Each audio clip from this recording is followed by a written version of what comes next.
એટલે હું વધારે તમને મંત્ર જાપ કરાવું છું, કેમ કે તમે આ વાત કોઈ પણ યાદ રહેતી ન રહે, પણ તમને જો મંત્ર જાપની ટેવ પડી જશે ને તો મંત્રથી શું થશે કે તમારા ખોટા વિચારો છે ને વાતો કરવી કે ઈશ્વરની પ્રવૃત્તિ કે ઓલી આમ કર્યું પેલી આમ કર્યું એમાંથી ધ્યાન હટશે, અને જ્યારે ભાગવત કથા સાંભળતી હોય ને તો કથાનું જ મહત્ત્વ હોવું જોઈએ, કોઈ પણ વાતોનું મહત્ત્વ ન હોવું જોઈએ. થોડીક સમજણ ખાસ તો બૈરાઓને કહેવું પડે, નાની નાની વાતોમાં આમ આમ આમ કર્યા કરે, કથામાં ખાલી એક જ ધ્યાન રાખો, અને એક જ ધ્યાન રાખ્યું ને એટલે ધુંધુ કુમારીને મુક્તિ મળી. અને તમે બેઠા છો તો તમારી માટે વિમાન નહીં આવે, મારે તમારી માટે વિમાન લાવવા છે, એટલે ટક કરું છું. તો ઓછું બોલો, જાપમાં ધ્યાન આપો, કોણ આવ્યું કોણ ગયું એ જે આવ્યું એનું મહત્ત્વ હશે. આ બધા બેઠા છે અને તમે શાંતિથી મંત્ર જાપમાં અને કથામાં ધ્યાન આપજો એવી હું નમ્ર વિનંતી કરું છું, કેમ કે આનું ફળ કેવું છે ને એની તમે કલ્પના પણ નહીં કરશો. જો તમારું ધ્યાન નહીં હોય ને તો તમને જે મળવાનું હશે ને તે પ્રાપ્ત નહીં થાય, અને જો તમારું કથામાં ધ્યાન હશે તો આ ભાગવતનો મહિમા કેટલો છે ને એ હું તમને સમજાવું. કે ખાલી આ ભાગવત હોય ને દૂરથી જુઓ ને પછી એક એક ડગલું તમે ફરતા ફરતા પગે લાગીને આવો ને, એક એક ડગલું 100 મેઘ યજ્ઞનું ફળ પ્રાપ્ત થાય છે. અને તમે નાની નાની વાતોમાં ધ્યાન આપો તો આની સામે પાછું અપમાન થઈ ગયું ને તો પાપ થયું. એટલે તમને એમ થાય ભાગવત સાંભળી આનું ફળ કેમ ન મળ્યું, તમારું ધ્યાન જ નથી. કે ભાગવત એટલે જ્યારે ભગવાન વૈકુંઠ ધામમાં ગયા ને ત્યારે ઉદ્ધવજીએ પૂછ્યું કે હે ભગવાન, તમારી વગર આ જગતનું શું થશે? ત્યારે ભગવાને કીધું કે હું ભલે જાઉં છું પણ છતાં આ જગતની હું રક્ષા કરીશ. જગતની અંદર ભગવાન જ્યારે સન્મુખ હતા ને ત્યારે કોઈએ કદર નહોતી કરી, એટલે ભગવાન દૂર જતા રહ્યા.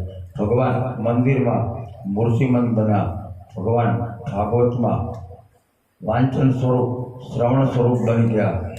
તો આ ભગવાન જ છે. સામાન્ય વ્યક્તિને તમે માન સન્માન આપો છો એટલું જ માન આને આપો અને એટલું જ ગ્રહણ કરશો તો તમે કલ્પના નહીં કરી હોય ને એવું ફળ પ્રાપ્ત થશે.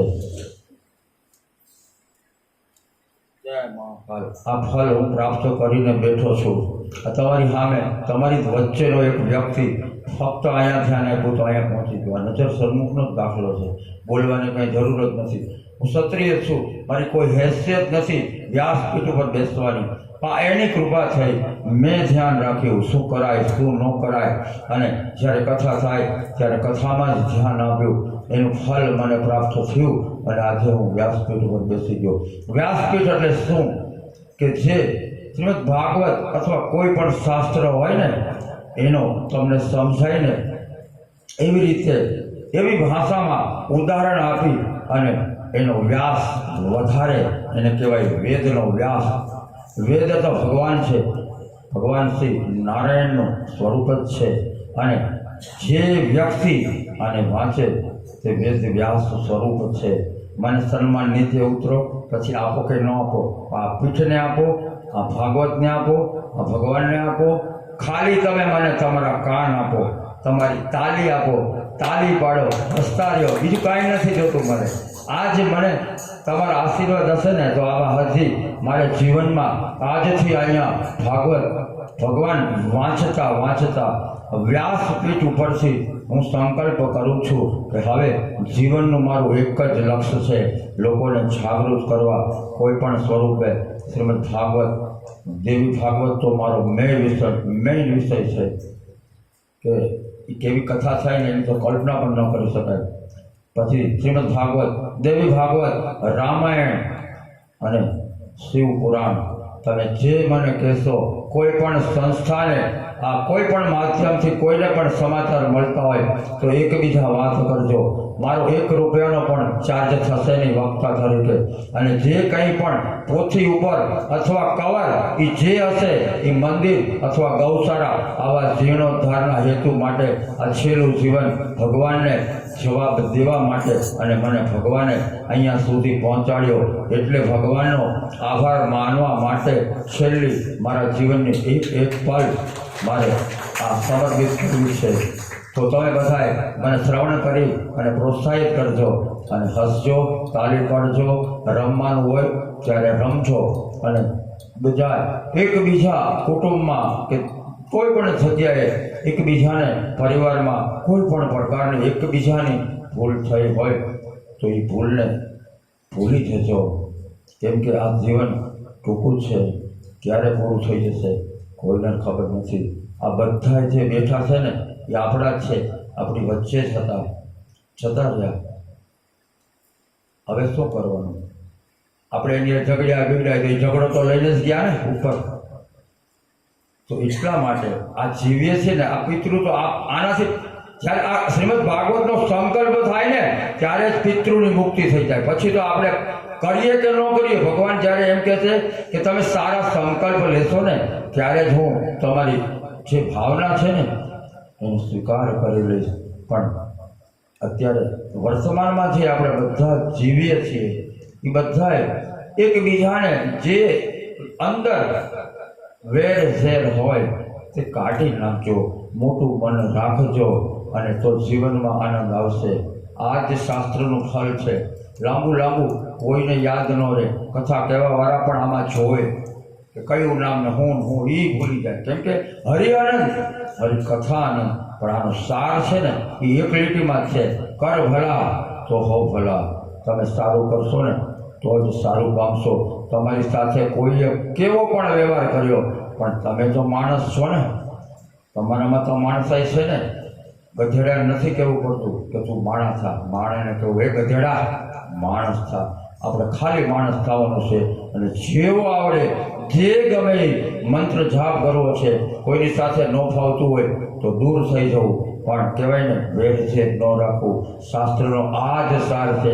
એટલે વધારે કથા તમે કહો તો હું તો ખાલી કથા જ કરું, પણ કથા કરું તમને કોઈ બહુ વાત યાદ નહીં રહે, એનો સાર જો નહીં મળે તો તમારું જીવનમાં આનંદ નહીં આવે. જીવનમાં આનંદ માટે જ બધી કથાઓ છે.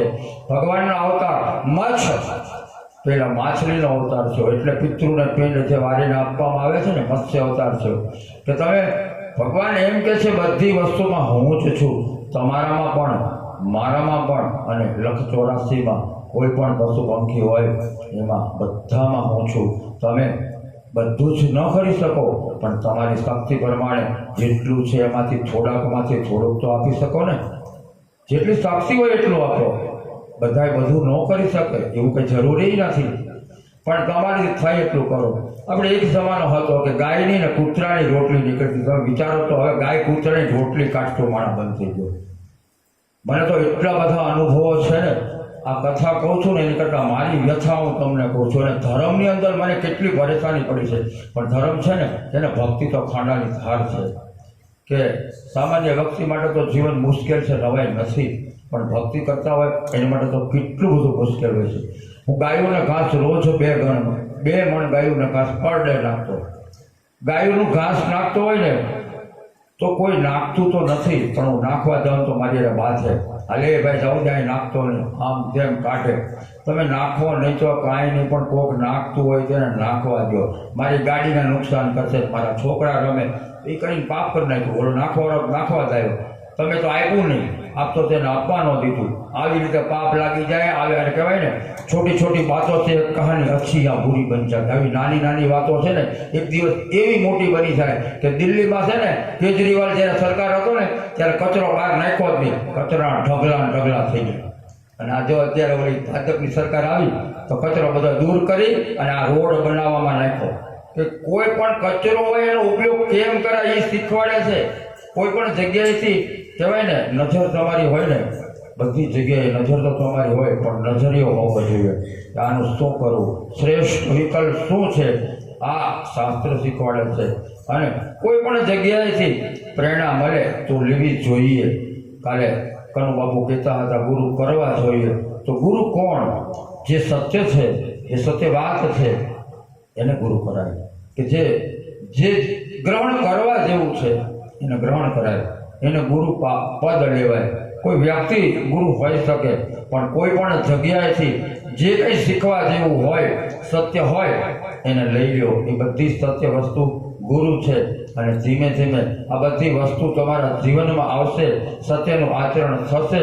અને ખાલી એક જાપ કરશો ને, હું તમને ઓમ એમ રીમ ક્લીમ ચામુંડાય વિશે બોલું છું. આ એક જ મહામંત્રથી મારી પાસે મારા જીવનમાં સત્ય ઘટના છે. જીવનમાં હું નાલાયક હતો, સારા કર્મ કરતો નહોતો, અને ત્યારે મારા જીવનમાં ભૂત આવ્યું હતું. આ સત્ય ઘટના છે. અને ભૂત કેવું, ભારતનું નહીં, વિદેશનું. મને બધું આપે, સોનું, ચાંદી, રૂપું, હીરો, મોતી, માણેક. એક વખત મને 10 કરોડની ઈડીબેન આપી હતી સોનાની. એની પર એણે હીરાથી લખ્યું હતું, લોરેન્સ વિલિયમ ડિસોઝા એનું નામ હતું, ક્રિશ્ચિયન હતો, અને હીરાથી લખેલું હતું. આ વસ્તુ મારા જીવનમાં આવી, મારું જીવન પરિવર્તન થયું. મેં એને ગુરુ બનાવ્યો. ભૂતને કોઈ ગુરુ બનાવે? પણ ભૂત પણ કહેવાય ને કે સાંઈરામ દવે કહે છે કે જ્યારે નરસિંહ મહેતા પ્રભાત્યા કરી અને આવતા હતા, અને નગર શેઠ એના વહુને ભૂત વર્ગ્યું હતું.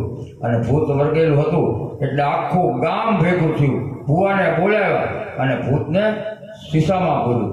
અને આખું ગામ પછી આખી રાત ભુવા દોડ્યા, ભૂતને શીશામાં પૂર્યું અને સ્મશાનમાં દાટવા જતા હતા. એટલે સ્મશાનમાં દાટવા જતા હતા, આ બાજુ નરસિંહ મહેતા બરોબર આખી રાતના ભજન કરીને આવતા હતા. અને જોયું તો ઓહો, આખું ગામ કેમ ભેગું છે. એટલે એને બધાને પૂછ્યું કે ભાઈ આ બધા ક્યાં જાય છે, અને આ બધું ડાક ડમરું ચાલુ, તલવારું ના ભૂવા ધૂણે છે, હું સમજ્યું. તો કોઈ જવાબ જ ન દે કે આ નરસિંહ મહેતા તો ગાંડો ફેરી ગયો. આ ઈ કે જો આને કાંઈ પૂછતું તો આ એ સીતો લઈને ભાગશે, જોશે ભૂત જોવું છે. કોઈએ જવાબ જ ન દીધો. એટલે નરસિંહ મહેતા બધા આમ બધાને પૂછે પણ કોઈ જવાબ ન દે. છેલ્લે મારી જેવો ગાંડો આવતો હોય છે. એટલે નરસિંહ મહેતા એ ગાંડા ભગત બોલો બોલો નરસિંહ મહેતા આ બધા ક્યાં જાય છે? આ બધા સ્મશાને જાય છે. નગર શેઠના વહુને ભૂત વળગ્યું હતું. આખી રાત કે ડાક ડમરું વગાડ્યું, ભુવાને બોલાવ્યા અને ભૂતને શીશામાં પૂર્યું, અને હવે સ્મશાનમાં દાટવા જાય છે.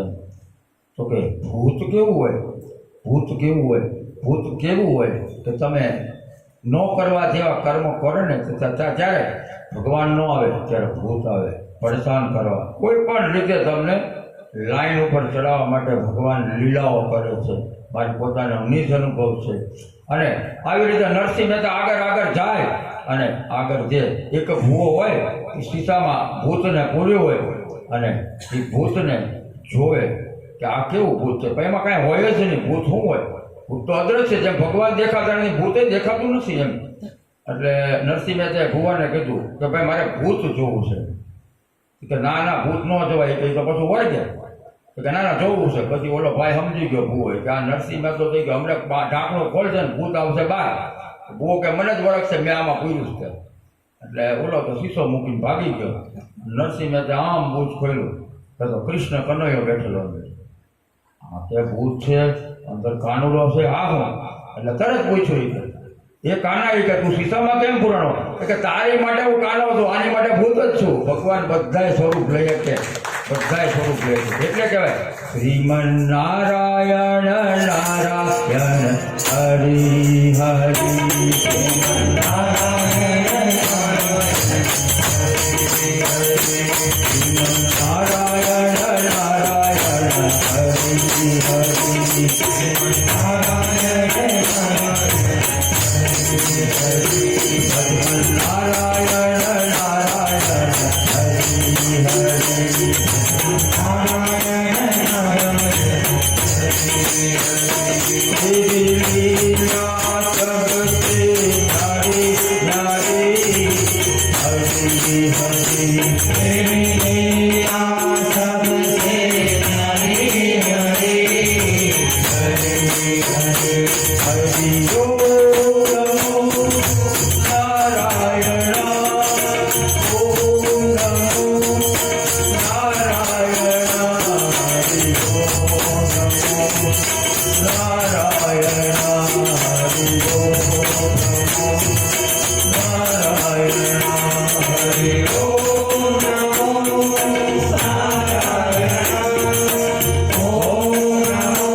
મેં ઉદાહરણ આપ્યું અને તમને સમજાયું.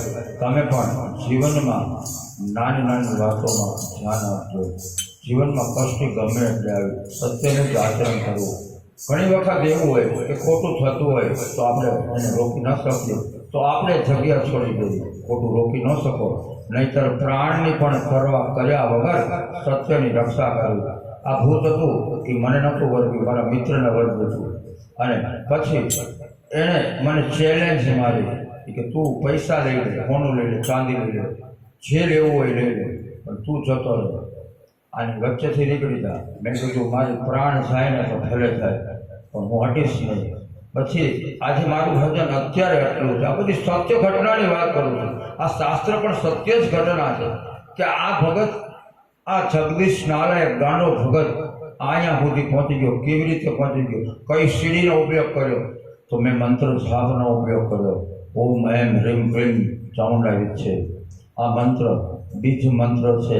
આ જગતની ઉત્પત્તિ થાય ત્યારે માતાના મુખમાંથી પ્રથમ ધ્વનિ નીકળી એ ઓમ નીકળ્યો. પ્રથમ માતાએ 3 શરીરમાં સૂર પાડ્યા, ત્રિશુલ બન્યું. બીજા સૂર પાડ્યા, બ્રહ્મા, વિષ્ણુ, મહેશ બન્યા. અને પછી જગતનું સર્જન માનસ કલ્પનાથી બ્રહ્માજીએ કર્યું. પણ એ માનસ કલ્પનાથી જે સર્જન થતું હતું એને તો નારદ મુનિ દિશા આપતા હતા. આ દિશામાં તપ કરો, આ દિશામાં તપ કરો, આ દિશામાં તપ કરો, આ દિશામાં તપ કરો. તો જે કોઈ માનસ કલ્પનાથી જે સર્જન થતું હતું તે તો સીધું માનસ કલ્પનાથી હતું, દેવરૂપી હતું. એટલે બધા જ દેવતાઓ જ બની જતા હતા. આપણે પણ દેવતાઓ જ છીએ. તમે જેમ તેમ તમારી જાતને સમજતા નહીં. તમે એક નામ અને જાતમાં એવા આમ ફસાઈ જાઓ છો ને, એમાંથી બહાર જ નથી નીકળતા. તમે પોતે ઈશ્વર છો. દરેક વ્યક્તિ ઈશ્વર છે. શાસ્ત્ર મનાઈ કરે છે બધી સ્પષ્ટતા કરવાની. આ ગૂઢ છે. સીધી ભાષામાં તમે 500 વાર વાંચો તો એ સમજાશે નહીં. કથાકાર કથા કહેતો હોય એને નથી ખબર હોતી. આ તો જેવાય ને રાત દિવસ. તમે માનો કે નો, મેં 12 વર્ષથી આખી રાતનું પર ડે જાગરણ કરું. 12 વર્ષ છે આજે. આખી રાતનું, નવરાત્રિ પૂરતું નહીં, 12 વર્ષથી આખી રાત જાગરણ કરું છું. તો કહેવાય કે મારી સામે કોઈ છે જ નહીં. તો કંઈ પણ બેઠતો હોય તો કંઈક વાત થતી હોય તો જ હું બેઠતો હોય ને. મારું કંઈક તપ પાકે તો જવાબ તો મને મળતો જ હશે ને. ધ્રુવને જો 1 મહિનો ઉપવાસ કર્યો, ટોટલ એનો 6 મહિનાનો ઉપવાસ તપસ્યા હતી. તો એને એક નારાયણ ઓમ નમો ભગવતે વાસુદેવાય ના જાપ કર્યા તો એને ભગવાન દર્શન આપવા નહીં પણ દર્શન કરવા આવ્યા. એમ આ ગાંડા ભગતને મા જગદંબાએ દર્શન આપ્યા. અને રોજ રાત્રિએ મા જગદંબા મારી સાથે સંવાદ કરે છે. અને એટલે આ ગાંડો ભગત બોલી શકે ન કે મારી શું હેસિયત છે અહીંયા સુધી પહોંચવાની. એને મને કીધું કે હવે તારું જીવન બસ લોકોને જાગૃત કરવાનું કર. તને મેં જગાડ્યો છે, હવે તું લોકોને જગાડ. ટૂંકું ને ટચ આડીવરી વાતોમાં ફસાતા નહીં. પરિવારમાં, સમાજમાં બધે તમારો રોલ બેસ્ટ ભજવજો. જીવન એક પિક્ચર છે, બીજું કાંઈ નથી. પિક્ચરમાં જેમ બધાયના પાત્રો અલગ અલગ હોય છે, આ સમાજમાં ભગવાને આવી જ રીતે બધાને અલગ અલગ રોલ આપ્યા છે. રામ હોય કે કૃષ્ણ હોય, અવતાર છે, પણ એનું પણ આ જગત માન્યું નથી. એની સામે તીરકામઠા લઈને આવ્યા તો આપણી સામે કોઈ મેણું ટોણું જે મારી અને બોલે તો આપણે ભૂલી જવું અને હરી સાથે જોડાઈ જવું. પણ મેં તો તમને પહેલા જ દિવસે કીધું શાસ્ત્ર એટલે શું? શાસ્ત્રને સંધિ છૂટી પાડો. સ વત્તા અસ્ત્ર એટલે શાસ્ત્ર. તમારી પાસે જ્ઞાન હશે, ભક્તિ હશે, પ્રેમ હશે તો વેરઝેર જ ન થાય. તો એક પ્રકારનું શસ્ત્ર જ છે. તલવાર કે એવું કંઈ લેવા જવું નહીં પડે. આ સમયમાં તમે ઓલું શસ્ત્ર રાખશો કે દાખલા તરીકે રિવોલ્વર કે તલવાર, બહાર નીકળાય, પોલીસ પકડીને પૂરી દે. ક્ષત્રિયનો તો ધર્મ જ છે કે શસ્ત્રો રાખવા જોઈએ. પણ અત્યારે આ સમયમાં શસ્ત્રોની બહાર નીકળી શકાય? સત્ય શું છે? જય શ્રી કૃષ્ણ. શસ્ત્ર લઈને નીકળી શકાય? નીકળી શકાય? અત્યારે રિવોલ્વર લઈને નીકળી શકાય? કરજો એક ધડાકો, બીજા દિવસે જેલમાં પુરાઈ જાવ. તો આ શસ્ત્ર મોટું છે. હાસ્ય, પ્રેમ, વ્યવહાર તમારો પરિવારમાં અને સ્ત્રી માટે તો ખાલી બીજી ચડે જા શ્રીમદ ભાગવત કહો સુરેશભાઈ આવો આ મહેમાન કોણ પધારો આ મહેમાન જાઓ તો બે શ્રીમદ ભાગવત લીધો આ સુરેશભાઈ જગદીશભાઈ બે ભાઈઓ છે ભૂદેવ છે જા મહાકાલ તમે કલ્પના કરો હું ક્ષત્રિય છું ના ભૂદેવ છે હું એને કંકોત્રી દેવા ગયો ને તો કંકોત્રી દીધા ને પછી મને કે હાલો ને મારી હાથ પકડીને લઈ ગયા સીધું મારી જય મહાકાલ આ મને કપડા પહેરાવ્યા એને જય શ્રી કૃષ્ણ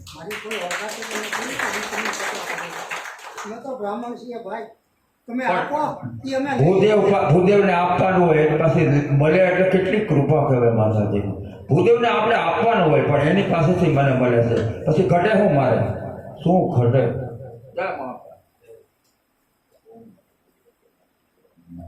જય શ્રી કૃષ્ણ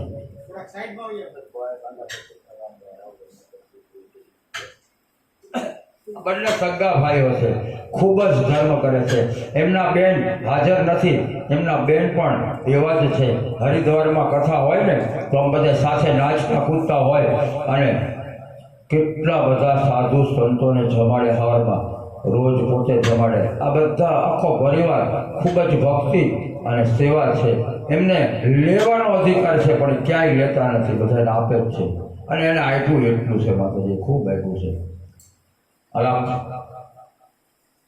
अकाल मृत्यु उसकी हा जो कर्म करे चंडाल का काल भी उसका क्या बिगाड़े जो भक्त हो महाकाल का આપણે આટલી વાતમાં હોકાર આપજો મહાકાલ કા એમ કહું ત્યારે મહાકાલ કા બોલો એટલે બધા ભગવાન શિવાને જોડાઈ જવું અકાલ મૃत्यु उसकी हा जो कर्म करे चंडाल का काल भी उसका क्या बिगाड़े जो भक्त हो महाकाल का जो भक्त हो जय महाकाल હવે એક ગાડી બે ગયા આપણે હવે પાર પડી જાવ આપણી બધા માટે વિમાન આવશે આવશે અને આવશે અને આ વાત કીધી એ યાદ રાખજો તો આવશે આવશે આવશે જીવનમાં પણ જ્યાં સુધી જીવો છો ત્યાં સુધી આનંદ જ આવશે વિમાન આવવું એટલે એવું વિમાન કાંઈ નથી આવતું આવે ને તમને હાલો બેહાડી દો એવું વિમાન નહીં પણ તમારા જીવનમાં વાયુ સ્વરૂપ ભગવાનની પરમાત્માની કૃપા આવશે અને તમારા જીવનમાં આનંદ આવશે અને મર્યા પછીનો રસ્તો કોણે જોયો છે શાસ્ત્ર કહે છે પણ કહેવાનો મતલબ કે આપણે સારું કરશું એ આગળનો રસ્તો બનશે બીજું શું છે શાસ્ત્રનું પ્રમાણ આટલું જ છે જય શ્રી કૃષ્ણ રાધે કૃષ્ણ શ્રી કૃષ્ણ શરણમ નમઃ ઓમ નમો નારાયણાય ઓમ નમો નારાયણાય ઓમ નમો નારાયણાય મંત્ર જાપનો ખૂબ જ મહત્વ છે જે મેં વાત કરી એ વસ્તુ માટે એ ભૂત કાઢવા માટે મેં ખૂબ જ પ્રયત્ન કર્યો કોઈ મંદિર કોઈ મસ્જિદ કોઈ ગુરુદ્વારા મારા બેન ગીતાબા છે ને એ જામનગરે 5 વાઘરીના ભૂવા બેડે કેવા વાઘરીના તો એ ભૂત કાઢી ન એટલું કોઈ અને એને ચેલેન્જ મારી હતી જેનું નામ બહુ લોરેન્સ વિલિયમ ડિસોઝા કે મને કોઈ નહીં કાઢી શકે વિચારવા જેવું તો છે ને આપણને આટલી એટલી વસ્તુ આપે કોઈ કાઢી નહીં કે તો ભૂત ભગવાન કરતાં થોડું મોટું હોય પણ આ તો બહુ લાંબા સમયે મને સમજાણું કે મારા કર્મ નબળા હતા એટલે કહેવાય કે ભગવાને ભૂત મોકલી અને મને ભગત બનાવ્યો આવું છે બધું રહસ્યમય જીવન એટલે તમારા જીવનમાં કોઈ પણ વસ્તુ બનતી હોય તો કહેવાય ને એનો સ્વીકાર કરી લેવો અને પરમાત્મા પાસે સમર્પણ જો તમે કરી લેશો ને તો ગમે એવી મુશ્કેલીમાંથી તમે બહાર આવી જશો આપણા આ જીવનની કહાની પહેલેથી લખેલી જ છે ગયા જન્મમાં તમે